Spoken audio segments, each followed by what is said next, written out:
So it's probably best if I just come right out and say it. I have crabs. No worries, ladies. Not those type of crabs. Actually, this type of crab.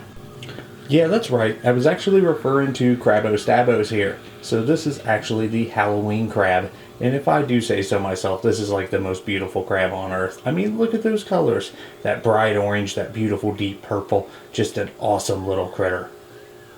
So what's up, Venom fans? Venom Man here today. Normally this is where I'd be putting my venomous disclaimer, but these guys are completely harmless, so we're going to get into a little bit of the captive care and why I like these little critters so much. I've actually here in recent years been keeping many species of crabs, some really awesome crabs from all over the world, and I've completely fallen in love. So of course I still love the venomous reptiles, but crabs are awesome. They are really, really, really cool pets. So let's go ahead and check these guys out up close. So inside this enclosure right here is actually the Halloween crab, or the moon crab as many people call them. They are bright purple and orange and just absolutely gorgeous little crab species. I've actually been keeping a lot of crabs here lately. I've been keeping like the red-clawed crabs. I've been keeping these guys. I've been keeping some of the little fiddler crabs. I've also kept the Puerto Rican giant land crabs. What I've noticed about these is I think these are some of the easiest to keep. And the reason being is they require salt water, but I haven't noticed that they require a lot of salt water. So we're getting ready to pick him up here in a second, and he might pinch the crap out of me, so we're going to see about that. It really hurts. So hopefully he doesn't. But all in all, these guys are pretty demanding pet-wise. If you really want one, it's a lot of work, but it's pretty easy work. So I put him inside this enclosure. I have some of the cocoa fiber down, and I just have to keep that moist. Just spray it down, make sure he always has water. And about twice a week, you put a little bit of salt water in there like you would for a hermit crab. Hey, little guy, he might be feisty. We'll see. It's okay. I never pick him up, although you can. It's just stresses him out, and getting pinched stresses me out. So it's just not something that we do. But I want you guys to get a good look at him. So I have kind of wanted to go on to the endeavor of keeping more and more crabs. Since these require salt water, it's not something that you can really breed in captivity, so they are unfortunately all wild caught. But crabs are pretty prolific in the wild, so I don't think that it decimates the wild populations or anything. If anything, people eating them would do that. You're not pinch me, are you? I give them a lot of places to hide. They also like to burrow. Are you going to pinch me? Huh? Are you thinking about it? Yeah, now he's thinking about it. Come here. I want YouTube to see you. You're so quick. What are you doing? Huh? It's okay. Okay, I'm not going to stress you out. I will get you out here in a couple minutes. Let's go ahead and talk about him a little bit more. I think you can see him on the camera up top. He is really pretty. These, the Halloween crabs, in my opinion, moon crabs, they can do okay with more than one inside an enclosure. This is a pretty small enclosure. I'm actually going to be putting him inside one of the big concrete tubs, so then I can put more hides and stuff like that, because he won't be able to actually climb up the sides. But these guys have to have the moisture, because in order to keep their gills wet, in order to breathe, they have to have that moisture to keep them wet, is what I'm trying to say. But these are not aquatic. If you put deep water in there, they will drown. But they're so cool. Later on, I will probably be posting a video of me like feeding him a pinky or something like that. Of course, already pre-killed, like a frozen pinky. Because the way their mouth parts move is so awesome. And I'm sure you've seen that on the Puerto Rican giant blue crab little portion of the video I've already posted. But these guys are so cool. So my hopes is I'm going to make a Venom Man Has Crabs t-shirt that by the time this video is live will be down inside my Teespring account. I will also have the picture of the crab on there, and I will also have a t-shirt up that says I have crabs, and a picture of this awesome little crab on the shirt as well. If you guys want a t-shirt, this is a great time to buy a t-shirt, because if I sell enough of those, I will be buying some of these. Probably just one of these. But this is the coconut crab, which is one of the biggest crabs on earth. These guys can live to be over 50 years old. I think like 70, 80 years, and they're monstrous. These guys actually break and eat coconuts. They are insane. So anyway, I would really, really like one of those, but I can't really fund the project myself right now with this COVID thing going around. So that's completely up to you. If you want to buy a t-shirt, that's cool. If not, I totally understand. A lot of people don't want, to let it out that they have crabs or that they love crabs. So Are you sure you don't want to come out? Because I'd really like to hold you for YouTubes. I'd really like to hold you. I know we're scared. But it's okay. I'm not going to drop you. Even if you pinch the living crap out of me, I won't drop you, I promise. I got pinched by one of the Puerto Rican blues one time and I almost died. They are so big. They are called a giant land crab for a reason. So I could just pick him up from the top of the shell like you do crabs, you know. But then whenever you go to put them down, a lot of times they'll pinch your hand. Because they'll grab on, right? I don't like that. It hurts.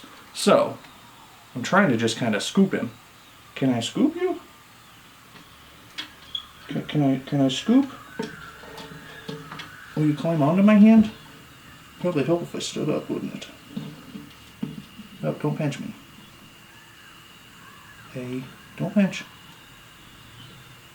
Ow. Okay, he's pinching me a little bit. But there he is.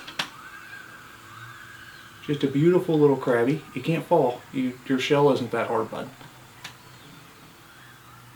So we wouldn't hold them like this very often. You know, they're not a pet that you hold and you play with.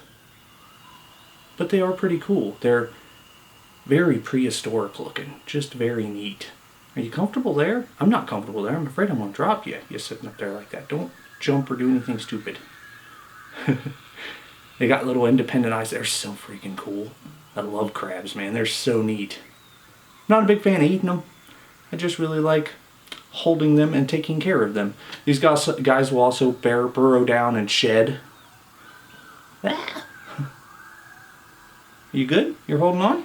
Okay, let's try to get you back down in there. Here you go. Be free. So they will eat anything. These are little garbage disposals. So they will, of course, eat like meat and stuff like that. I have some romaine down in there. They'll eat almost all the fruits. They seem to love them all. Like I said, about 2 times a week I offer them salt water. The bad part about leaving salt water in there all the time, which would actually probably be the perfect way to go about it, is you would have to add to it every day and not just add more salt water. You would actually have to keep the level of water the same, or you'd have to switch it out, which would be the best way to go about it. Because if you leave it in there, it's going to evaporate. As it evaporates, the salt water becomes stronger. And as it becomes stronger, it starts to become more toxic. So that isn't a good thing. But they do need the salt to survive. But let's say you're going to go on vacation for a week, I would set up a dripper on the enclosure, and then not only that, I would go ahead and just take the salt water out for the week. I mean, it might not necessarily be the best for them, but I understand people leave. And this guy seems to be doing very good with my strategies so far on keeping them. So I'm not saying I'm keeping them perfect, but he's thriving. The biggest thing is keeping them moist. They have to be moist. And their bedding doesn't have to necessarily be super moist. It's very important that you keep water in there at all times. I mean, even a day without, he will die. So, I mean, you can't mess around when it comes to that. So I'll give you updates on him if you guys care. Like the video if you do. Yet again, this is not my normal content, so I don't know if you guys give 2 craps about my crabs. But if you do like the video, let me know. Leave us in the comments that you want updates, and we will go ahead and set him up inside his new enclosure, give him more places to hide, probably find him a friend here very shortly, because I honestly think that these crabs do quite a bit better than other crabs. I've never really seen these fight. They'll go to the food all together and scavenge all over the food, but they're not real hateful towards each other. Now, I did used to keep the Puerto Rican giant land crabs, and I won't do that again unless I just buy one, because I had 4. I left for work and came home, and it was I don't have them anymore. They didn't do as well as I had hoped. So some people say if you put them inside a big enclosure with a lot of brush, they'll be fine. I don't believe that. It was like a Thunderdome. It looked like it wasn't good. So I had the biggest one. He survived. He did well. He was the dominant. And I'm like, cool, at least I got one, you know. And then he accidentally flipped over and set his water dish and drowned. That's why you're looking at this water dish. You're like, wow, that's shallow. That's crappy. It is. It is shallow. It is crappy. But for some reason, I've never had an issue with him flipping over in that. Now, I used to use like the things that you put underneath the flower pot, to collect the water. And that's what I actually lost my Puerto Rican giant in. So I think that this setup actually works very well. It just needs to be bigger. But anyway, hopefully, like I said, if you enjoyed the crabs, let me know. Crab, yeah, crab, one crab, not crabs. But I'll have the t-shirts available here soon, and hopefully we can get one of those giant coconut crabs, because imagine that. Instead of having a dog, since I'm allergic and I can't, we would have a giant crab, and that would be sweet. Anyway, make sure you show your friends, like this video, and subscribe. Y'all have a wonderful night. Ready to go up? Ready to go eat that pinky I've been talking about? One thing I did notice after filming this video is I kind of made it feel like a care guide for these. I was explaining the care in depth, but I didn't go very in depth. There was a lot of things I didn't mention, like the fact that the water should be dechlorinated and all that. So if you want an actual care guide for these guys, I can put one out. You just gotta let me know down in the comments. You know, if I get so ever many comments asking, requesting that, I will do that. Also, I didn't talk much about the natural ecology of these guys, like where they're found and their natural habitat and their, you know, likes and dislikes in the wild. So if you guys would like that video, I can do that as well in an upcoming series. But anyway, hopefully you enjoyed this.